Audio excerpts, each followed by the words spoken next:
આ દેશની અંદર કરોડો બાળકો આજે ભૂખે મરી રહી છે, ત્યારે ભારત સરકારને એ નથી લાગતું કે આની સેવા કરવી કે એને અનાજ પૂરું પાડવું. એ તો ત્યાં જે મેળો ભરાયો છે, કુંભ મેળો, એ કુંભ મેળાની અંદર મશગુલ છે. એ સાધુ સંતો તો ઉઘરાવીને એટલા બધા તાજા તગડા છે કે એનો કોઈ જવાબ નથી. એટલે એ લોકોને આ સમજ પડે છે, મેળા કરીને સત્તા માગવી, લોકોને છેતરીને મત લઈ જવા. એ આ કેબિનેટ જે છે RSS આખા દેશની અંદર આ કરાવે છે. કોઈ દુનિયાના દેશમાં આટલા બાવાએ જન્મ નથી લીધો. અહીં ક્યાંથી બાવા જન્મ મારે? એ તો આ લોકોની દેન છે કે બાવા બનાવીને આ લોકોને મગજની અંદર ઘાલી મૂકવાનો. મંદિરોમાં બધો ઉદ્ધાર થઈ જશે. મંદિરોમાં કોઈ દિવસ ઉદ્ધાર થયો છે? કોઈ મંદિરમાં કોઈ નોકરી મળી ભારતની અંદર? એક બી મંદિરે જો ઓર્ડર આપ્યો હોય બતાવો તમે, આપણે ગુલામ થઈ ગયા. એ તો ઓફિસોમાંથી જ તમને ઓર્ડર મળે ને, સચિવાલયમાંથી મળે. તો વધારે શક્તિશાળી તો એ છે. આમાં તો સંવિધાનનો ભંગ જ છે ને, લાગુ નહીં કરવું.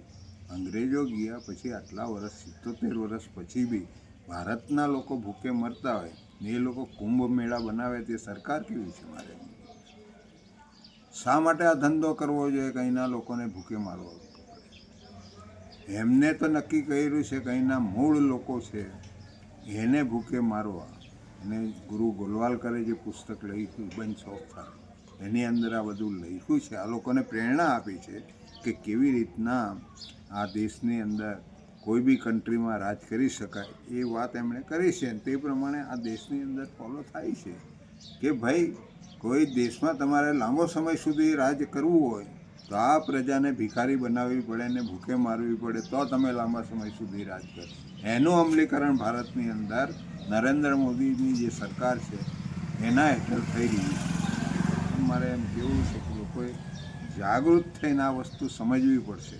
આટલી બધી ગંદી નદીની અંદર એના ચર્મ ઉદ્યોગો છે, 40થી 50 કરોડ લોકો એ નદી પર વસે છે, વસવાટ કરે છે.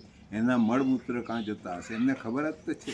રિપોર્ટ બી આપ્યો છે NGTના આ લોકોને, બરાબર, કે ભાઈ આવી રીતના આ પાણી નાહવા લાયક નથી, તો લોકોને ત્યાં જઈને પીવા લાયક કરે છે. જાણી જોઈને તમે રોગ પેદા કરીને આ વસ્તી ઓછી કરવા માગો છો. એનો આ જીવતો જાગતો પુરાવો છે. તો હવે તો કંઈ સુધરો. ભગવાનને તમે માનો છો તો ભગવાનને માથે રાખી ને તમે સ્વીકારી તો લો કે આ દેશમાં અમે ખોટું કરેલું છે ને ખોટું થઈ ગયું છે. અમારે માફી તો માગવી. માફી તો આ લોકો માગે નહીં. બધાને મારશે પછી બી માગે નહીં, કેમ કે એના નેચર જે છે એટલા બધા ભયંકર છે જેનો કોઈ જવાબ નથી. એ તો ભગવાનને માનતા જ નથી, ખાલી નામ લઈને બધાને ગુલામ બનાવે છે. એ જાતની આ સરકાર બની છે, એને ઓળખવાની જરૂર છે. બાકી તમે એક મંચ પર નહીં આવશો, ગરીબ લોકો, SC ST OBC, ત્યાં સુધી આ લોકો માનવાના નથી. એમને તો ભેગા થઈને ફટકાર લગાવવી પડે તો એ લોકોના મોઢા પર કંઈક પેલું આવશે. આજે આટલું ભયંકર થાય છે છતાં એ લોકો હસતા રહે છે, જાણે દેશમાં કંઈ બન્યું. એમને ખબર છે કે આ ગરીબ લોકો મરી રહેલા છે, મૂળ લોકો મરી.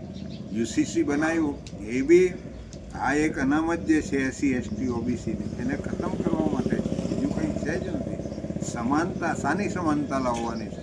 આટલા બધા લોકો ભૂખે મરે, નોકરી વગર અહીં આગળ છે, શિક્ષણ વગર છે, ક્યાંથી સમાનતા આવવાની? તમે એને સમાનતા શબ્દ વાપરીને શું કરવા માગો છો? મારે આટલો બધો ડિફરન્સ લોકોની અંદર હોય એને તમે સમાનતાની વાત કરો, કાનૂન બનાવો, તો શક્ય કેવી રીતના બનવાનું છે આ દેશની અંદર?